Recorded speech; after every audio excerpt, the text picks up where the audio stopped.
There is one thing more certain than pollers kissing babies on the campaign trail: you are going to see a lot of opinion polling. But not all polls are equal, and often results shift from week to week by only small amounts, well within the margin of error. If you want to know what the polls are saying, the best thing to do is look at the trend line, rather than any individual result. We're making that easier for you. The ABC is working with Professor Simon Jackman from the University of Sydney to produce an average of the national polls for this election, using what we know about their sample sizes and margins of error to also calculate a margin of error for the combined trendline. This model is one that Professor Jackman has used in Australia for more than 15 years, which the ABC is implementing. It averages the results of the 5 pollsters conducting national polls: YouGov Galaxy, Essential, Resolve, Ipsos and Roy Morgan. While any given poll might have a plus or minus of 2 or 3 points, once we start to combine that information, we can get down to something much tighter, Professor Jackman says. The model is also an average of the information we have today, and not a prediction of how people will vote on election day. And, while we can see what the polls are collectively saying, this model says nothing about how accurate those polls actually are.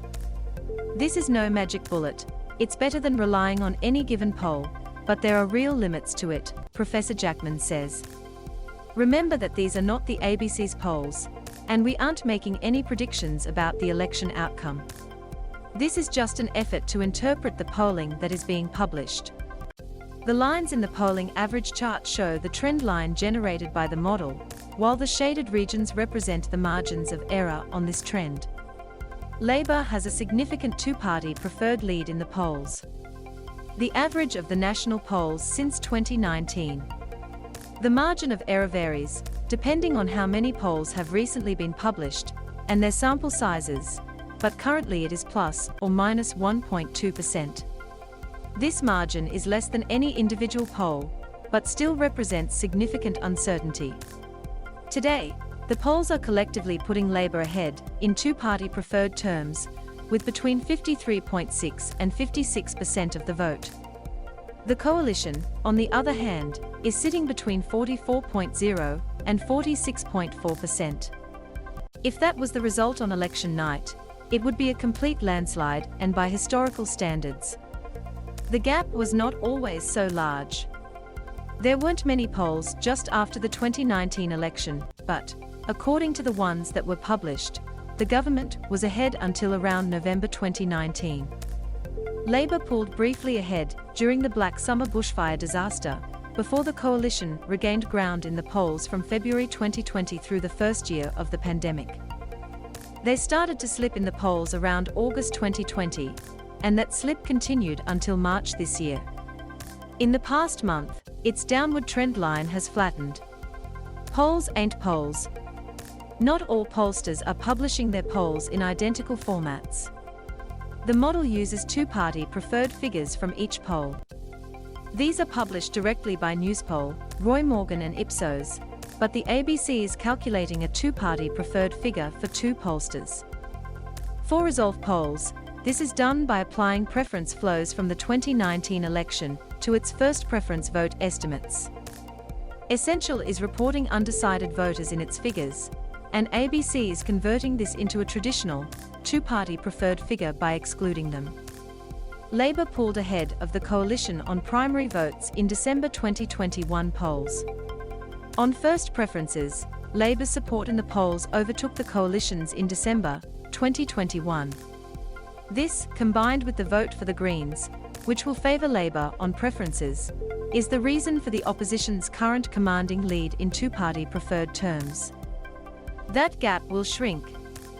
However, the campaign proper has not even begun. It is normal to see a tightening in the polls in the weeks leading up to election day, by as much as a few percentage points.